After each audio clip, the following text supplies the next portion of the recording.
Assalamualaikum warahmatullahi wabarakatuh. Halo semuanya. Jumpa lagi dengan saya, Kak Arsto. Apa kabar semuanya? Semoga kalian selalu sehat, baik, dan tentunya dimudahkan segala urusannya oleh Tuhan Yang Maha Esa. Amin amin ya rabbal alamin. Di kesempatan kali ini seperti biasa saya akan menceritakan sebuah kisah horor. Oke, sebelum masuk ke ceritanya, bagi kalian yang belum subscribe, jangan lupa klik tombol subscribe-nya. Klik lonceng notifikasinya serta like video ini agar kalian tidak ketinggalan cerita-cerita menarik dari channel ini. Oke, terima kasih. Dan langsung saja tanpa berlama-lama lagi. Bagaimana kisahnya? Ini dia ceritanya. Malam itu, kampung Karangdawa tampak sunyi. Langit cerah penuh bintang yang menghiasi gelapnya malam. Suara jangkrik bersaut-sautan saat itu mengisi kesunyian di antara pepohonan dan juga rumah-rumah warga. Meski suasana terasa damai, rumah baru milik Ina dan juga Parto menjadi pusat perhatian. Bukan karena keindahannya, tetapi juga karena gosip yang menyelimuti bangunan rumah itu. Rumah mereka dengan desain modern serta cat putih yang bersih mencolok di antara rumah-rumah sederhana yang lainnya.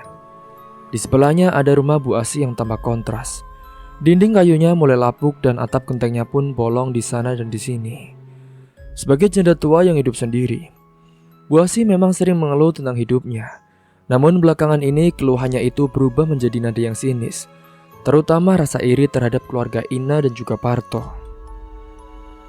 Pakai uang siapa sih mereka? Kok bisa bangun rumah itu ya? Kayaknya kan si Parto ini cuma petani biasa, kata Bu Asi dengan suara keras di depan warung Pak Bejo, tempat warga sering berkumpul. Jangan-jangan ada uang panasnya di situ, Bu. Biasanya kan rumah bagus mendadak seperti itu pasti ada ceritanya, tambahnya sembari tertawa kecil. Beberapa tetangga pun hanya tersenyum simpul, tak ingin menambah gosip, tetapi tak ada yang berani menegur Bu Asi. Sementara di rumahnya, Ina mendengar kabar itu dari Ratna, salah satu tetangga yang masih peduli.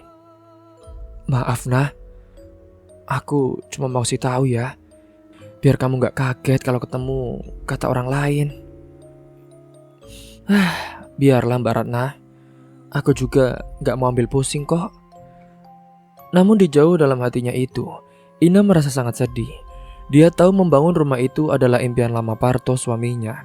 Hasil dari tabungan bertahun-tahun, serta Parto pun bekerja keras di sawah dan juga mengambil pekerjaan tambahan sebagai buruh bangunan untuk merealisasikan impian mereka. Keesokan paginya, suasana rumah pun mulai sibuk seperti biasa. Parto sedang menyiapkan cangkulnya untuk ke sawah ketika Ina, yang sedang saat itu menyapu halaman, mendekatinya. Mas, aku dengar kabar dari Mbak Ratna soal Bu Asi, Mas, kata Ina dengan ragu. Parto menoleh dengan alisnya terangkat. Kabar apa lagi sih, Dek? Ina lalu menceritakan gosip yang beredar, membuat Parto pun mendengus dengan kesal saat itu. Dia itu memang suka cari masalah. Sudah lama juga aku dengar. Kupikir bakal berhenti sendiri, tapi ternyata. Namun kali ini berbeda. Parto tidak bisa menahan emosinya saat itu. Dia merasa harga dirinya sebagai keluarga telah diinjak-injak. Setelah sarapan hari itu, tanpa mengatakan apa-apa kepada Ina, dia lalu berjalan ke rumah Bu Asi saat itu. Bu Asi, pagi Bu, sapanya dengan nada tegas. Begitu sampai di depan pintu rumah orang tua itu, Bu Asi yang sedang menyapu, dia pun langsung menoleh. Oh, pagi toh? Ada apa kamu datang pagi-pagi? Saya cuma mau bicara ya Bu. Kenapa ya Bu? Kok keluarga saya jadi bahan gosip kalian? Emang salah saya apa Bu? Tanya Parto dengan langsung. Bu Asi terkekeh kecil, tapi matanya menyipit saat itu. Gosip apa sih? Saya kan cuma bilang yang saya lihat dan saya pikir. Kalau benar, kenapa harus marah? Parto mengepalkan tangan berusaha menahan diri. Bu, aku juga dengar ya Bu. Ibu jangan salah sangka atau menyebarkan gosip. Rumah itu kami bangun dengan keringat sendiri. Tidak ada uang haram atau bantuan dari siapapun. Kalau ibu tidak percaya dan ibu tidak tahu ceritanya, jangan asal bicara, Bu. Tapi bukannya meminta maaf, Bu Asri malah justru tersenyum dengan sinis. Parto, jangan sok suci deh kamu. Siapa sih yang tahu apa kamu yang lakukan di belakang? Lagi pula kan, rumah bagus seperti itu sangat gak wajar di kampung kita. Hingga perdebatan pun tak terhindarkan saat itu. Suara mereka semakin meninggi menarik perhatian para tetangga. Beberapa orang pun mulai berdatangan termasuk Pak Bejo yang mencoba untuk menengahinya. Sudah, jangan ribut begini. Tetangga itu harusnya rukun, bukan malah seperti ini, kata Pak Bejo. Namun Bu Asi yang keras kepala pun tetap melontarkan sindiran-sindirannya. Sementara Parto saat itu yang merasa amarahnya semakin memuncak. Akhirnya dia memilih untuk pergi daripada mengatakan sesuatu yang nantinya bisa akan membuatnya menyesal. Singkatnya saat Parto telah pulang, kini wajahnya pun terlihat sangat tegang dan panas. Ina yang sedang mengangkat jemuran pun menghampiri suaminya. Mas, apa yang terjadi mas? Tanyanya dengan cemas. Aku sudah bicara dengan Bu Asi tadi dek. Tapi dia ini malah semakin menjadi-jadi. Dia malah bilang, katanya kita gak pantas punya rumah seperti ini. Ina hanya bisa terdiam. Dia tahu Bu Asi selalu merasa iri dengan orang lain. Tapi dia juga tidak menyangka hal ini akan menjadi besar. Sudahlah mas, jangan diladeni lagi. Kita tunjukkan saja dengan sikap baik. Namun malam itu pun ketegangan masih terasa sampai hari itu. Parto duduk di teras sambil merokok. Sementara Ina saat itu sibuk memasak di dapur. Suara-suara sombong dari arah rumah Bu Asi pun terdengar dengan jelas. Orang baru kaya biasanya sombong. Hati-hati, rumah bagus bisa jadi sarang masalah, ucap Bu Asi dengan nada yang dibuat-buat sembari menyindir. Ina yang saat itu mendengarnya, dia menahan diri untuk tidak bereaksi. Sementara Parto pun hanya menghela nafas dengan berat. Sabar, gumamnya pada diri sendiri saat itu. Hingga hari-hari berlalu tapi suasana tetap panas. Bu Asi kini malah bahkan sering melontarkan komentar-komentar pedas, baik secara langsung maupun lewat obrolan dengan tetangga-tetangga desa. Di sisi lain, Parto pun berusaha menjaga kepalanya agar dingin, meski saat itu hatinya sudah terusik dengan panas. Sementara itu, Ina mencoba mencari cara untuk meredakan ketegangan itu. Dia pun mulai mendekati tetangga-tetangga yang lain, berbicara dari hati ke hati untuk menjelaskan situasi mereka. Pak, Ibu, kami ini cuma pasangan biasa kok. Rumah ini memang kelihatan bagus, tapi isinya sederhana. Saya mohon, sudahlah, jangan bikin salah paham atau kegaduhan di desa ini. Lagian, bukan berarti rumah bagus itu semuanya mendapatkan dari hasil haram, Bu. Saya juga tidak mau adanya keributan-keributan yang tidak penting, ucapnya kepada Bu Tini, salah satu tetangga yang dikenal dekat dengan dari Bu Asi. Namun dengan usaha itu ternyata tidak banyak membantu. Bu Asi tetap bersikap dingin, bahkan semakin sering mengadu kepada kepala dusun tentang hal-hal kecil, seperti suara-suara musik dari rumah Ina dan juga Parto yang dianggap terlalu keras, atau bahkan tanaman mereka yang katanya mengganggu halaman dari Bu Asi. Singkatnya di satu malam yang tenang, Parto dan Ina yang sedang duduk di ruang tamu. Mereka mencoba menikmati waktu bersama saat itu. Namun tiba-tiba terdengar ketukan keras di pintu yang mengganggu mereka. Saat Parto membuka pintu itu, tiba-tiba sudah ada Pak Bejo yang telah berdiri di sana. Wajahnya pun tampak serius saat itu. Tok tok tok. Ada apa Pak Bejo? Ini Pak, saya cuma ingin memberitahu. Sebaiknya kalian hati-hati Pak. Bu Asi bilang dia akan membawa masalah ini ke kepala dusun. Katanya dia merasa terganggu dengan kalian. Sebenarnya tuh dia itu menginginnya apa sih? Kenapa dia seperti itu? Ina hanya mengangguk pelan, dia tahu konflik ini tidak akan selesai begitu saja. Rumah yang awalnya menjadi impian mereka kini berubah menjadi pusat masalah, disebabkan oleh tetangga mereka yang sangat iri kepadanya. Malam itu pun di desa Karangdawa itu, yang dulunya tenang kini menjadi kekhawatiran. Bintang-bintang malam hari itu seolah menjadi saksi bisu dari api kecil yang kini mulai membakar kedamaian di kampung itu, akibat perbuatan dari Bu Asi, si janda tua yang sangat iri. Sementara di sisi lain, Bu Asi duduk gelisah di kursi kayu rumahnya. Pikirannya kini terus-menerus dipenuhi oleh kecemburuan terhadap Ina dan juga Parto. Setiap kali dia melihat rumah milik dari pasangan muda itu, amarahnya kini semakin membakar hatinya. Baginya kehadiran rumah megah itu seperti duri di tengah kampung kecil mereka yang sederhana. Dalam kekesalannya itu, Bu Asi pun memutuskan untuk melakukan sesuatu yang lebih dari sekedar menyebar gosip. Kalau mereka bisa hidup enak, kenapa aku gak bisa? Bisa-bisanya dia bikin aku sakit hati. Gumamnya sendiri di suatu malam itu. Hingga keesokan harinya saat matahari mulai condong ke barat, Bu Asi melangkahkan kakinya ke rumah seorang dukun terkenal di kampung sebelah saat itu. Dukun itu pun yang dikenal dengan nama Mbah Suro adalah orang yang dipercaya memiliki kemampuan untuk membantu segala urusan duniawi, baik untuk keberuntungan maupun mencelakai orang lain. Singkatnya sampainya di rumah dukun tua itu. "Selamat sore, Mbah," ucap Bu Asi sambil menunduk sedikit. Ada apa? Tumben kamu datang ke sini." Bu Asi lalu menjelaskan maksud kedatangannya. Dia ini ingin keluarga dari tetangganya, yaitu Ina dan juga Parto, merasa tidak nyaman. Bahkan akan membuat mereka berdua itu ketakutan agar tidak lagi menjadi pusat perhatian di kampung. Mbah Suro yang mendengarkan dengan seksama, dia pun lalu mengambil beberapa benda dari rak kayunya, yaitu antara lain selai kain hitam dan juga beberapa potongan ayam dan juga bungkusan berisi sajen. "Kamu yakin mau melakukan ritual ini?" "Yakin, Mbah. Mereka harus tahu rasa. Aku juga tidak terima, Mbah. Aku sebagai tetangganya merasa terganggu dengan mereka." Baik-baiklah. Mbah Suro lalu memberi petunjuk tentang apa yang harus dilakukan. Dia juga menyuruh Bu Asi untuk tidak membocorkan hal ini kepada siapapun.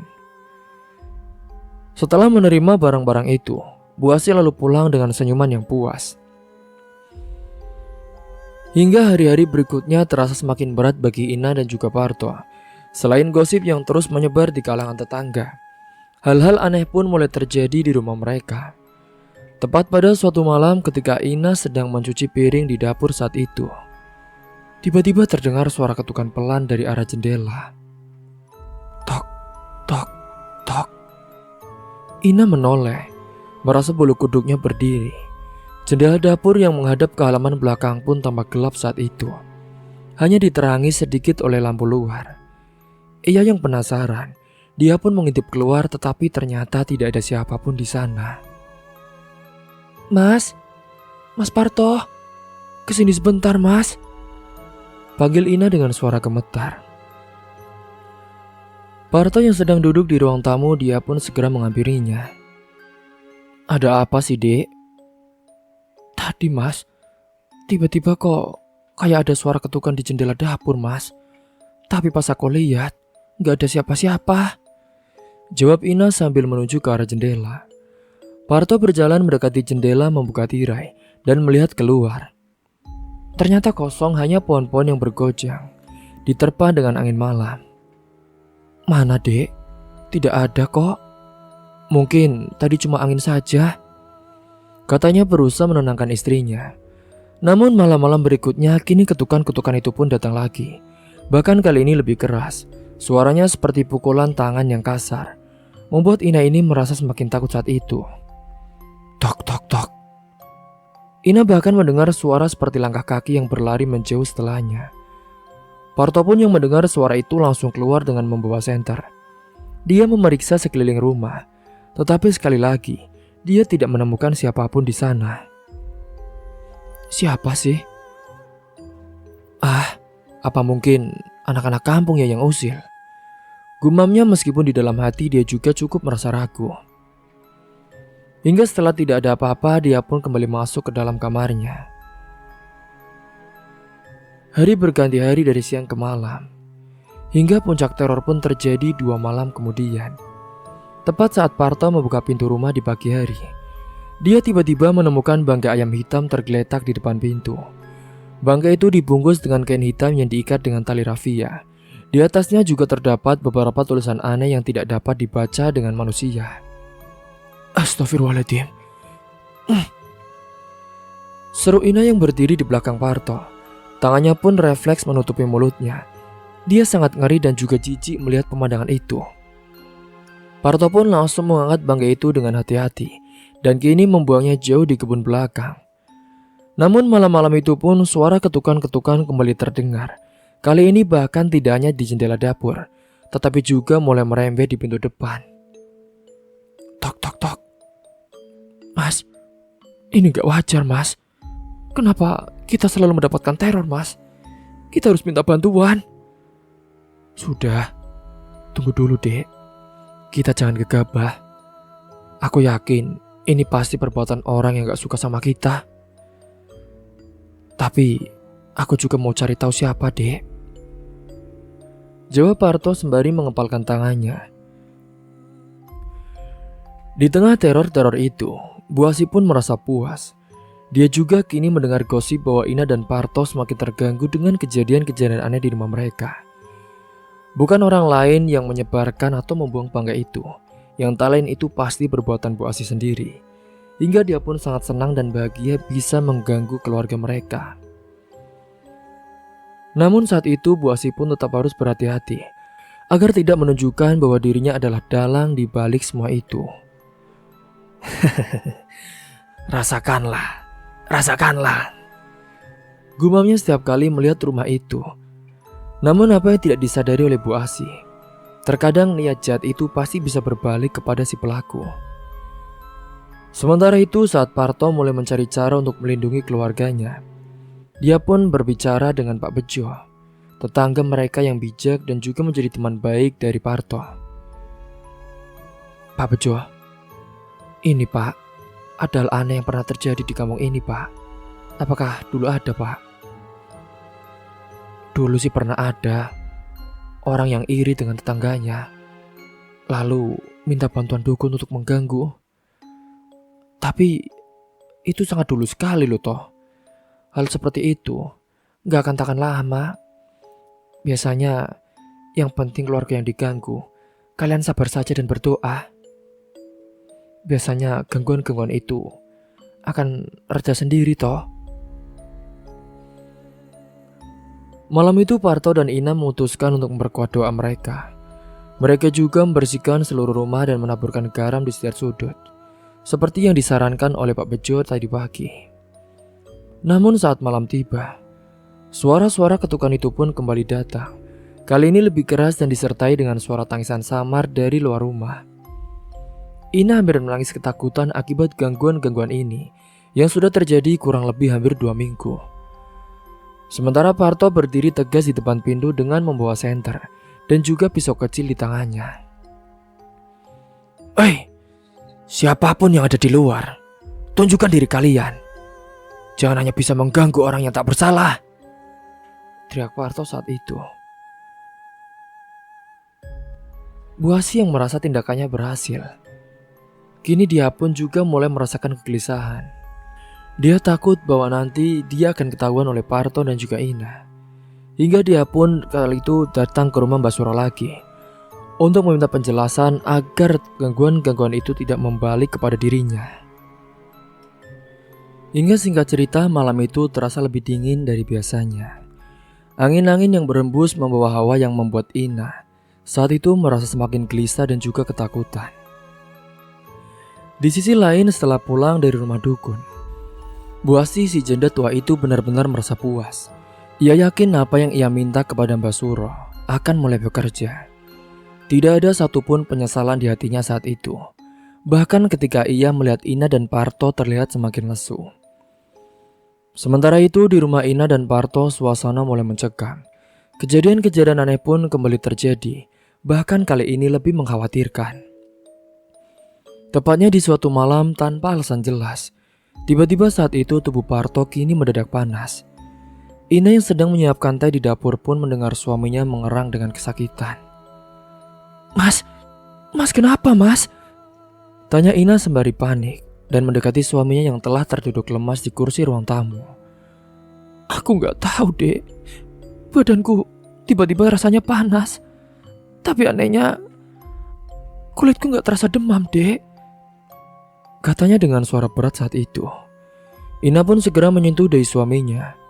Benar saja, meskipun Parto terlihat berkeringat dan wajahnya memerah, tapi saat itu suhu tubuhnya masih terasa normal. Bahkan di telapak tangan Ina pun, namun pandangan Parto saat itu semakin lemah. Dan kini tubuhnya menggigil seolah-olah melawan sesuatu yang tidak terlihat saat itu. Ina memutuskan untuk memanggil dokter pada keesokan harinya. Namun setelah memeriksa kondisi dari Parto, ternyata dokter itu pun juga tidak menemukan apapun yang salah dengan kondisinya. Pak, ini secara medis dia sehat loh pak. Mungkin bapak ini kelelahan. Bingunglah perasaan Parto dan Ina saat itu. Bahkan dikatakan oleh dokter, dia tidak mengalami gejala apapun. Hingga saat itu keadaan Parto yang tidak membaik, malah justru semakin parah. Kini di rumahnya tubuhnya semakin lemas, nafsu makannya telah hilang dan matanya pun terlihat sayu seperti orang yang kurang tidur. Ina mencoba mencari jawaban tetapi semua jalan telah buntu. Mas, ini harus gimana lagi mas? Kamu kok bisa tiba-tiba demam seperti ini? Aku bingung mas. Parto hanya diam saja dengan tubuhnya yang menggigil. Hingga puncaknya terjadi pada malam itu, ketika Ina sudah tertidur di samping suaminya yang terus mengerang dengan pelan. Dalam tidur itu Ina mengalami mimpi buruk yang sangat nyata. Dia saat itu melihat rumahnya ini diselimuti oleh kabut kepekat. Dan dari dalam kabut itu muncul sosok pocong dengan kain kafan yang kotor. Sosok itu pun melompat perlahan mendekatinya. Dengan matanya kosong menatap Ina yang terpaku dengan ketakutan. Kemudian di sudut lain itu, muncul juga sosok kuntilanak dengan rambut panjang yang mencuntai. Tertawa pelan dengan suara yang membuat telinga Ina berdengung saat itu. Suara-suara itu pun terus bergema hingga akhirnya Ina terbangun dengan tubuh basah oleh keringatnya. Mas Parto, panggil Ina sambil mengguncang tubuh suaminya. Parto membuka matanya perlahan tampak lelah saat itu. Kenapa dek? Ada apa? Ina tidak langsung menjawabnya. Dia menarik nafas dalam mencoba menenangkan dirinya. Hingga menunggu waktu yang pas. Singkatnya pada pagi harinya itu ia baru menceritakan mimpi buruknya kepada suaminya. Aku gak tahu mas. Rasanya di mimpi itu ada hubungannya sama apa yang kita alami sekarang mas. Aku takut mas, ada yang tidak beres di rumah ini. Atau jangan-jangan ada yang menyantet kita mas, atau mengirim guna-guna kepada kita. Aku juga tidak tahu dek. Aku bingung. Setelah berdiskusi dengan cukup panjang, mereka sepakat untuk mencari bantuan dari orang yang paham ilmu agama. Parto pun teringat seseorang yaitu Ustadz Anwar, seorang tokoh agama dari kampung sebelah yang sering dimintai bantuan oleh warga untuk menangani hal-hal gaib dan juga jenisnya. Dek, apa kita coba minta tolong ke Ustadz Anwar saja? Aku dengar juga beliau ini sering menangani hal-hal seperti ini, dek. Ina mengangguk setuju saat itu. Mereka pun mendatangi rumah Ustadz Anwar pagi itu setelah mendengar cerita mereka. Ustadz Anwar pun tampak serius. Baiklah, saya akan membantunya. Tapi kalian harus bersabar dan juga terus berdoa. Apa yang kalian alami ini bukan hal sepele. Saya juga harus mencari tahu sebab-sebabnya terlebih dahulu. Kenapa kok bisa-bisanya ada orang yang iri kepada kalian? Singkatnya pada hari itu malam harinya, Ustadz Anwar pun datang ke rumah Ina dan juga Parto. Dia membawa Al-Quran dan juga beberapa botol air yang telah didoakan. dan juga segenggam garam. Sebelum memulai pembacaan ruqyah dan ayat-ayat suci Al-Quran, Ustadz Anwar pun meminta mereka untuk membersihkan pikiran dan hati mereka, memohon perlindungan kepada Allah Subhanahu wa Ta'ala.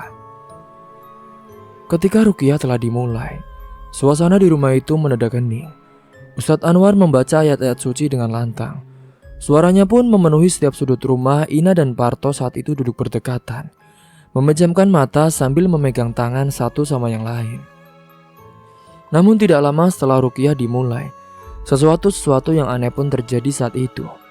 Tubuh Parto tiba-tiba bergetar, matanya terpejam rapat dan ia mulai menggelang dengan pelan. Pak Ustadz, Mas Parto kenapa, Pak? Iya, Muina, biarkan saya yang menanganinya. Ini hanya sedikit saja. Tubuh Parto pun saat itu semakin ternampak gemetar. Tangan dan kakinya pun seperti ingin melawan sesuatu yang tak terlihat. Ustadz Anwar lalu mengambil air yang telah didoakan dan lalu mempercikannya ke tubuh Parto saat itu. Seketika itu pun Parto berteriak dengan keras, lalu tubuhnya terkulai dengan lemas. Ustadz, apa yang terjadi, Ustadz? Bu, ini ada energi negatif yang sangat kuat di rumah ini. Sepertinya ada gangguan-gangguan teror dari santet. Astagfirullahaladzim. Astagfirullahaladzim. Kalian harus terus memperbanyak doa, terutama di waktu-waktu tertentu seperti sepertiga malam. Proses pembersihan rumah pun berlangsung hingga larut malam. Ustadz Anwar membaca doa-doa di setiap sudut rumah itu, menaburkan garam, dan juga memercikan air yang telah didoakan. Setelah selesai, dia pun menasihati Ina dan Parto untuk tetap tenang dan tidak membalas dendam kepada siapapun yang mungkin menjadi pelaku utama. Setelah ruqyah yang dilakukan oleh Ustadz Anwar, suasana di rumah Ina dan Parto pun perlahan kembali normal.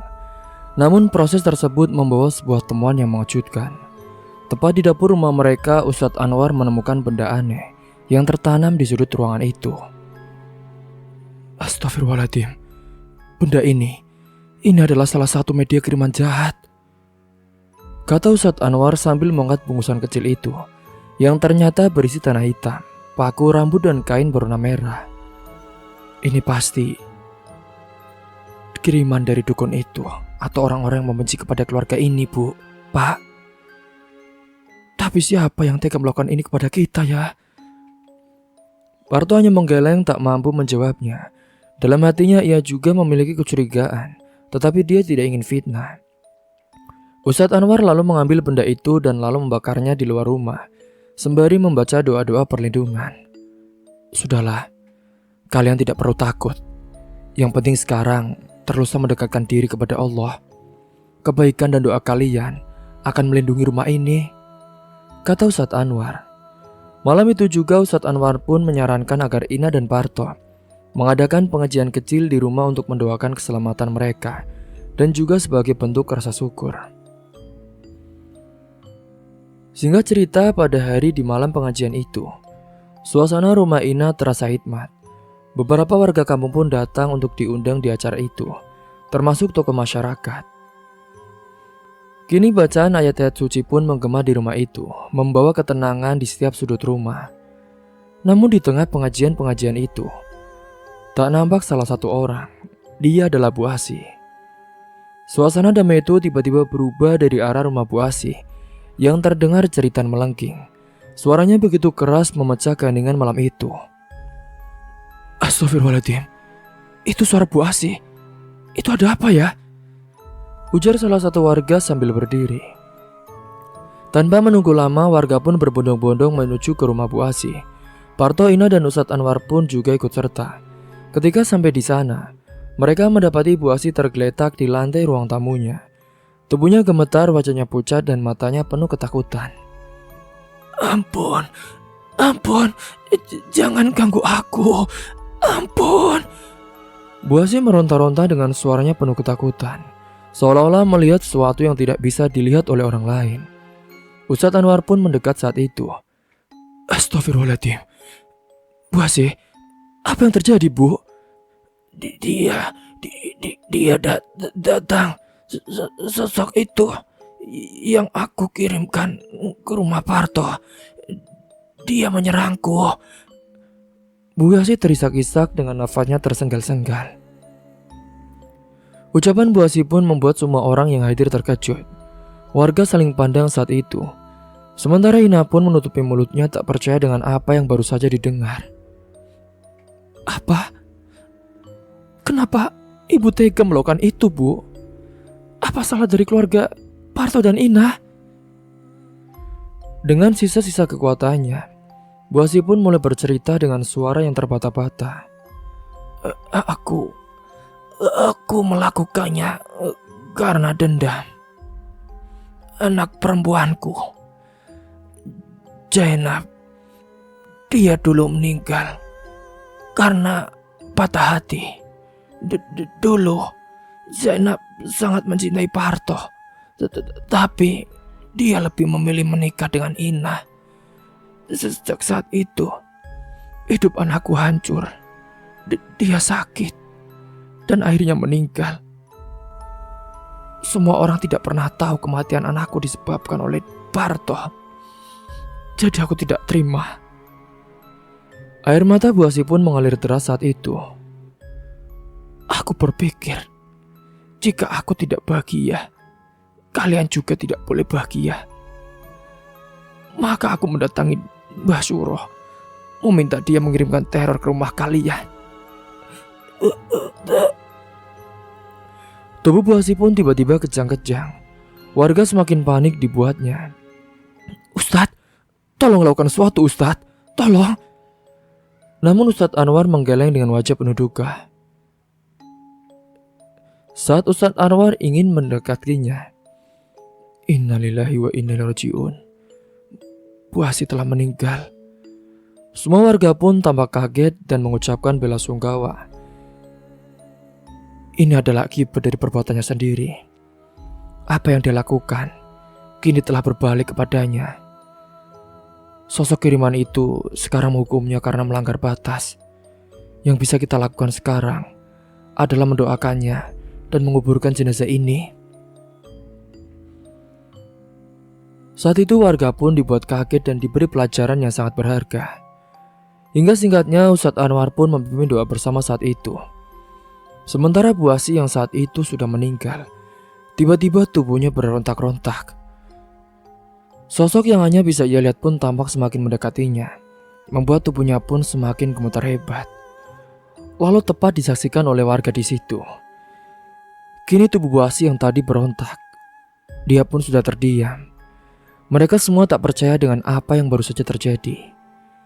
Bahkan saat itu, Bu Asih pun meninggal dengan keadaan mata melalak, dengan putih. Setelah kejadian-kejadian itu pun suasana di kampung Karangdawa kembali tenang.